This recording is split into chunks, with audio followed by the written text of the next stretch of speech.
Welcome to TRIVI-yeah. Yes, I am your host, Dean Felix. This is the podcast where you can learn something new, feel good about the things you already know, and enjoy the podcast in dynamic 4DX at select theaters. That's right, an immersive cinematic experience that goes beyond standard sight and sound. With 4DX, you don't just get to hear me make mouth noises, you get to feel them. First things first, the answer to last episode's bonus question is Cogsworth. What was that question? Well, to find out, all you gotta do is go back and listen to the previous episode. It was 2 weeks ago. That's right, I am a week late with this one. Apologies, I got a little bit busy. I'll explain further in the show. I'd like to say it won't happen again, but it's definitely gonna happen again, for sure. If this is your first episode, hello! Welcome. Thank you for joining us. Let me quickly explain what you're about to hear. 10 multiple choice questions coming your way as we travel down that rabbit hole of trivia knowledge. What does that mean? Well, here on TRIVI-yeah, each question leads into the question that follows. Yeah, it's pretty cool. Guys, I'm so excited to be back. You know what? I'm so excited that I think it's time to bring back an old segment. Goals update. Time for goals update. Time for goals update. Time for did we reach our goals? That's right, it's time to check back in on those goals. Quick reminder, I have 3 goals. The first being to become friends with talented Nepo baby Jack Quaid. Goal number 2, to become a guest on the podcast Doughboys. And number 3, to voice a cartoon character. And the other goal is a goal for the podcast itself, and that is to get so many listeners that I experience actual, palpable fear. All right, so let's see here. I've got the envelope containing the answer to these. Let's see. Did we reach our goals? No. Goals update. Time for goals update. Time for goals update. Time for did we reach our goals? Well, that's disappointing that we still haven't reached any of our goals, but you know what? Still something to shoot for. I guess the podcast goes on. Hey, by the way, if you like the show, please like, subscribe, follow, leave a comment, rate 5 stars, do all of those wonderful things that helps this podcast continue to grow. I would really appreciate it. Thank you so much. Okay, let's get to it. It is now time to play a little TRIVI-yeah! Right after this.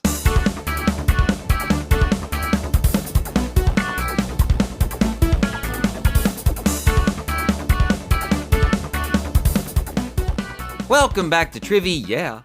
I'm Dean Felix. I am back. Not just on here, no. I am back in the gig economy. That's right, I thought I'd left those days behind, but life has had other plans for me. Life has said to me, Dean, you're so good at driving for hours and hours every day to entertain people for pennies. Why, it would be an absolute shame if you were to be stuck at a real job, earning an actual salary with benefits such as health and dental insurance and a 401k. And I have responded with an enthusiastic, okay.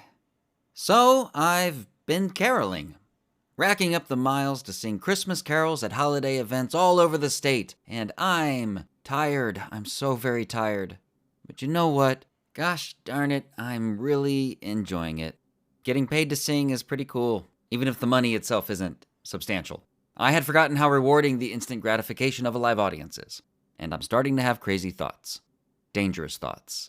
I've been thinking about doing stand-up again. You see, I was a stand-up comedian a lifetime ago, but I stopped doing it because I knew that I didn't have it. I was funny. I was funny. Trust me, I was funny. I was funny. I sound so convincing. I was funny. I was. Was I? Yeah, I was funny. But by it, I mean that I didn't have a firm point of view. I met Louis Anderson when I was a young comic just getting started, and he told me 2 things. He goes, the first 100 shows that you do are just about getting comfortable on stage. It doesn't matter how the audience responds at all. And the second thing that he told me was, you need to have a point of view. And what I think that he meant by that is that all of your material kind of needs to be coming from the same place. There should be a consistency to it. You should be able to hear a joke and be like, oh, that sounds like this comedian's kind of material, because they have a consistent voice, a unique angle from which they view the world. And during their set, they get the audience to see the world from that angle. Those two things that Louis told me were absolutely 100% correct. And after I did my 100 shows and was comfortable on stage, I still didn't have a strong point of view. And I think a big reason for that is that I just wasn't comfortable yet with who I was as a person. I was still figuring things out. And if you're a comedian and you don't have a point of view, then you're just a hack telling jokes. And I didn't want to be a hack. I decided to stop doing stand-up while I was at a gig at Mammoth Mountain, a ski resort in California. I was the opening act, and oh boy did I bomb. The crowd at the bar did not know there was a comedy show that night, and I could not get their attention. My act was filled with silly songs and absurdist non sequiturs, the kind of stuff that only really works with a captive, attentive audience. After my 30 minutes of pain were up, I went outside to clear my head in the cool mountain air. I was nervous about going back inside to the bar because the headliner following me was a comedian that I had never seen have a good show ever in my experience with him back in Los Angeles. I'm not trying to be a jerk here or anything. I just, at the time, I didn't understand how he was even able to book a headlining gig. Every set I'd ever seen him do was a bomb, as bad or worse than what I'd just experienced myself. So I assumed that I'd be walking back into a funeral, but that was not the case. No. I went back in there to see him crushing. The crowd was loving him. It blew my mind. But here's the thing. His material up there was 100% hack. Old, terrible locker room jokes that he did not write, not a single one of them. For example, here's one of the jokes that he told up there. Why does Michael Jackson, who was still alive at the time, why does Michael Jackson like 25-year-olds? Well, because there's 20 of them. Oh, the crowd went wild with laughter. Stop laughing, okay? It's not funny. Well, okay, it's kind of funny. I told it pretty good. I told it a lot better than he did. He shouted the punchline, and boy, did the audience love it. Oh, they loved it. They loved that joke. That old, terrible joke that I told pretty good. And I sat there watching it all, and I told myself, I don't want to be that. But I didn't have the point of view to avoid it. I was sitting there looking at my future. So I quit. And I went another direction. A few other directions, actually. It's been a long time since then, and now maybe I do have a point of view. Can I get the audience to see that point of view? Can I translate it into comic material? That is still to be determined. However, if I do drag my tired butt to an open mic, I will let you know how it goes. In the meantime, it's time for question one. Time for question one. Time for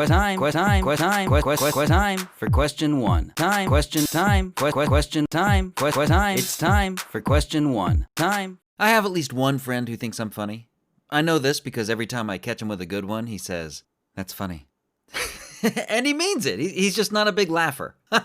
I love getting a "that's funny" from him. It makes me laugh. I wish that I could perform for an audience full of a bunch of him. So whenever I told a good joke, I could hear, "That's funny, that's funny, that's funny, that's funny, that's funny." Gosh, that makes me laugh so much. I love that.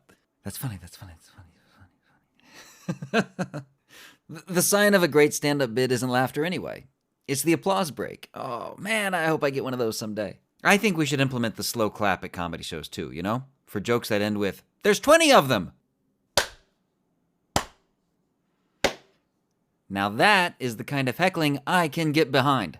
In movies, the slow clap is an indication that something actually good has happened, and the writer just couldn't think of a better way to tell us that. The slow clap became a famous movie trope after its inclusion in a 1986 film about a 14-year-old goober who gets his heart broken when the girl that he's crushing on falls for his good-looking athletic friend instead of him. There are a lot of famous actors in this dramedy, including Charlie Sheen, Winona Ryder, Jeremy Piven, Courtney Thorne-Smith, and it stars Corey Haim as the titular goober. What is the name of this movie that popularized the slow clap? A. Angus. B. Lucas. C. Rudy. D. Arthur.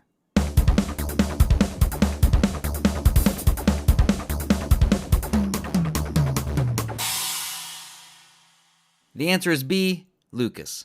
To impress his unrequited love, Lucas joins the high school football team, and as a result, he just about dies.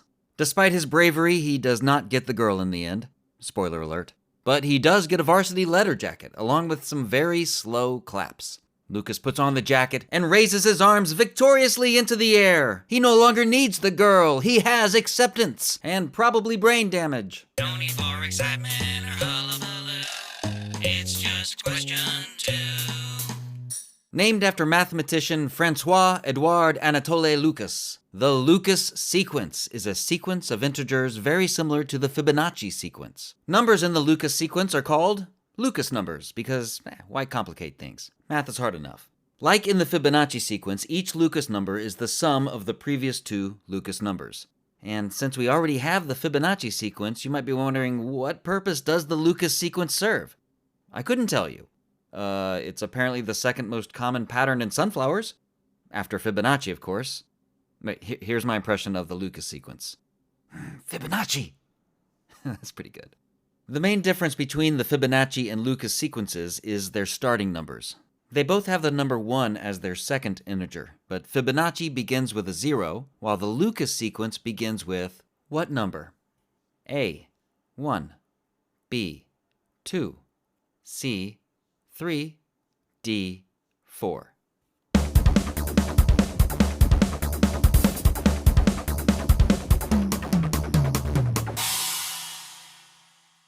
The answer is B, 2. 2, 1, 3, 4, 7, 11, and so on and so forth. Interestingly, if you add a Fibonacci number to the Fibonacci number that's 2 integers away in the sequence, you get the next Lucas number. For example, 3 plus, skip the 5, 8 equals 11. And 11 is the Lucas number between 8 and 13 in the Fibonacci sequence. Oh, wait. That's not interesting at all. Question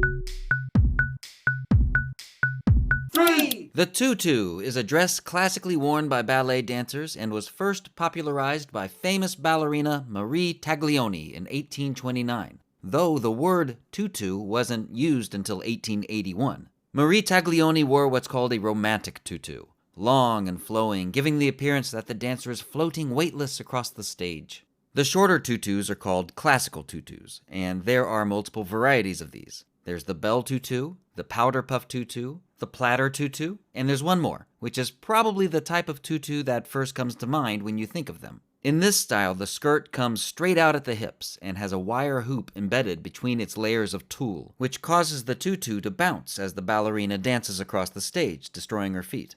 What is this type of tutu called? A. Swing tutu. B. Bubble tutu. C. Pancake tutu. D. Princess tutu.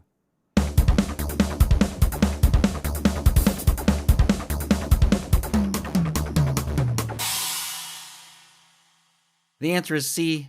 Pancake tutu. It's called the pancake tutu because of its flat shape. And sadly, for many ballerinas, these tutus are the only pancakes they'll ever get to touch. Why are we here? Where are we going? Who is behind all of this? What should I get for lunch? What is this question for? The secret to making good pancakes is not to overmix the batter. You want those lumps, those lovely batter bumps.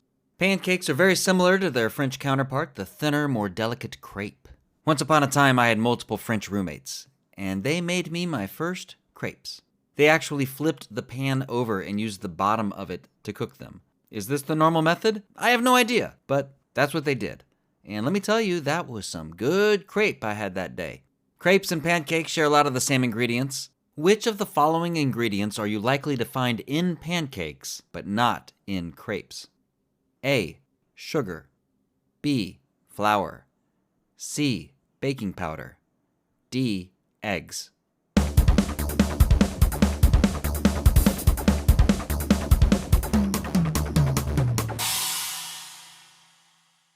The answer is C. Baking powder.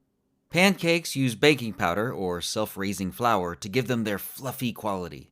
Crepes are often folded or rolled with sweet or savory fillings inside. making them easier to eat with your hands. In fact, crepes are perfect to grab and go when you're hungry, but you got a lot of crepe to do.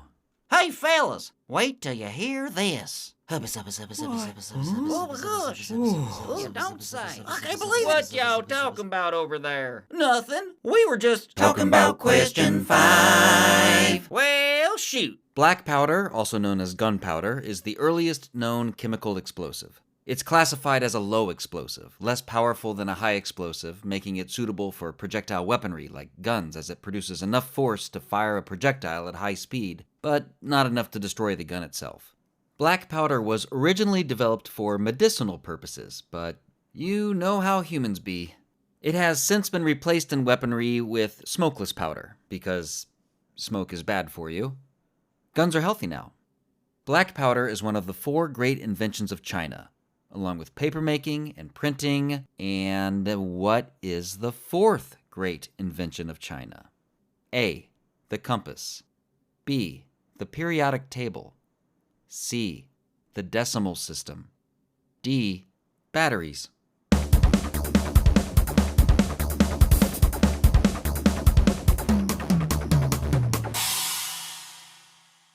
The answer is A, the compass.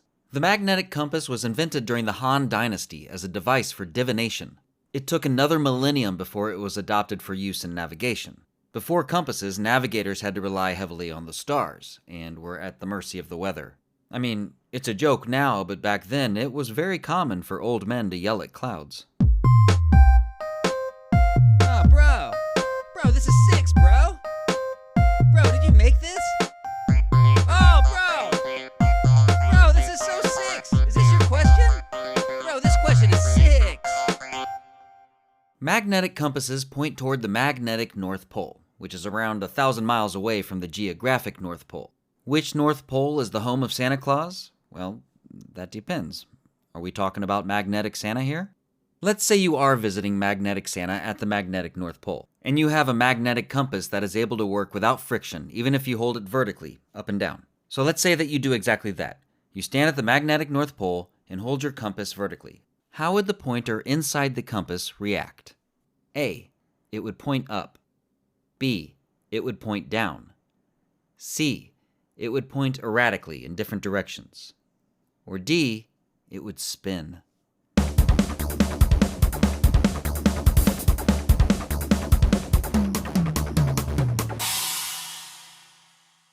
The answer is B, the compass would point down. This is because the magnetic field lines plunge vertically into the Earth on the magnetic North Pole, and you'd be standing right above that point. If you held the compass horizontally, like how you'd normally hold a compass, then the needle would point erratically or spin as it tried to find magnetic north. And if you gave the compass to magnetic Santa, he would cry. Because it's so rare for anyone to give him a thoughtful gift. Hi, I've got some great news. You just died and gone to question 7. Underneath the tougher exterior feathers of a bird is a layer of fine feathers called down. Young birds only have down feathers. These softer feathers help insulate birds against heat loss and make water birds more buoyant. Humans use down feathers for natural lightweight insulation in jackets, pillows, and furniture, and, sad to say, a good portion of these feathers are plucked from live birds. Live plucking is illegal in the US, Canada, and most of Europe, but it has not been eliminated completely. Looking at you, China. Maybe it's time you got around to that 5th invention, huh? A Swedish documentary from 2009 reported that up to 50 to 80% of the world's supply of down feathers are live plucked. Though this number has been disputed by industry organizations. I mean, why would they lie, right? 2 companies have been leading the charge to fight live plucking of down feathers, eliminating their use and the potential for use in all of their products. The first is outdoor clothing company Patagonia. The other company primarily specializes in home furnishings, and they have openly supported the 50 to 80% figure reported in that documentary. Name that company. A, Ethan Allen. B, Haverty's. C, Pottery Barn. D, IKEA.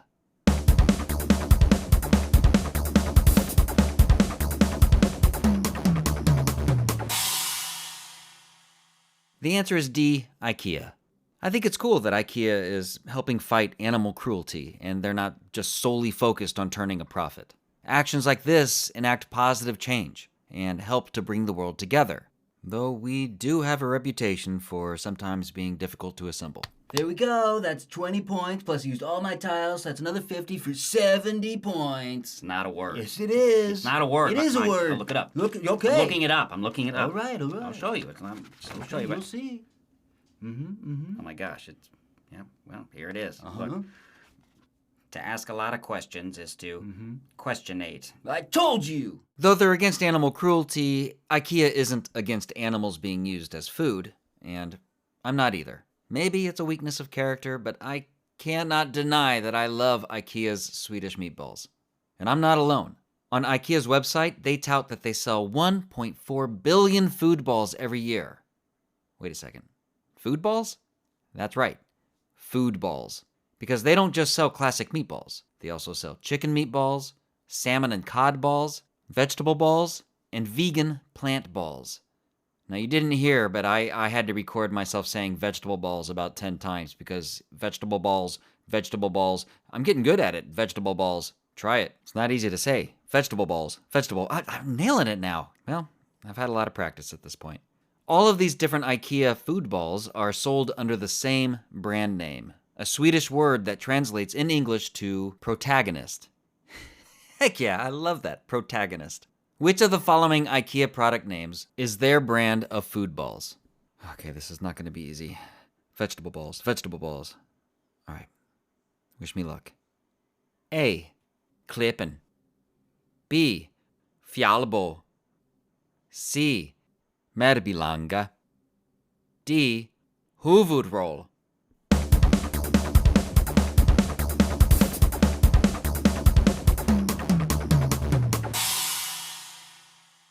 The answer is D. Huvudroll. Klippen, that's a love seat. Fjallbo, that's a shelf unit. And Merbilanga is a table on which you can serve the protagonist of any feast, Herr Foodball himself, the delicious and nutritious Huvudroll. What the heck? The hardest part about being a trivia podcast host isn't coming up with the interesting questions. It's staying hydrated. So when I get thirsty, I always reach for a cool, refreshing glass of Question 9. The protagonist of any story is, of course, the main character. Like the tutu and the food ball, there are multiple varieties of protagonists. There's the classic hero, like Superman, the tragic hero, like Anakin Skywalker, the anti-hero, like Walter White in Breaking Bad, the villain protagonist, like Frank Underwood in House of Cards, or Kevin Spacey as Frank Underwood in House of Cards. And there's the supporting protagonist, who often tells the story of the main protagonist, like Nick does in The Great Gatsby. And there's also the false protagonist, where the storyteller introduces a main character and then does a rug pull of sorts, and a different protagonist then takes over. A classic example of this is Alfred Hitchcock's Psycho. And yeah, I know, it was a book first, but the movie is way more famous. The main protagonist of the film Psycho is anti-hero Norman Bates. But the movie begins with a female protagonist played by Janet Leigh. What was this character's name? A. Marion Crane. B. Melanie Daniels. C. Laurie Strode. D. Nancy Thompson.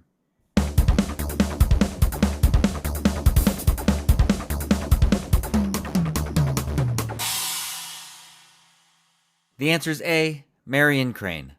In the novel, the true protagonist is Marion's sister, Lila, who uncovers the insidious truth about the Bates Motel, that the walls have way too many holes in them and the staff isn't very friendly. However, the water pressure in the showers is pretty good, so I guess I'd give it 2.5 stars. You must retrieve the relic, for without it we are all doomed. It can be found in the Forbidden Temple in the ancient city of Shun-Ten. So, that would make this, Quest Shun-Ten, then, huh? You know what? Forget the relic. Just leave.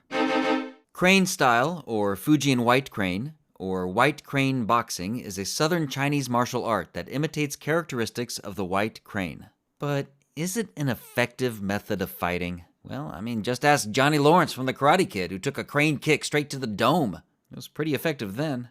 Fujian white crane doesn't actually involve much kicking, though. Most of its moves are evasive in nature for the purpose of self-defense. And students of the style are taught a strict moral code to ensure that they do not use it for malicious purposes. Participating in the All-Valley Karate Tournament, though, that doesn't count. No, you can go crane wild there. Crane is one of the 5 traditional animal styles known as Yin Ying Kung Fu, which originated from the Henan Shaolin Temple. Which of the following animals is not included as one of the 5 forms of Yin Ying Kung Fu? A. Tiger. B. Panda. C. Leopard. D. Dragon.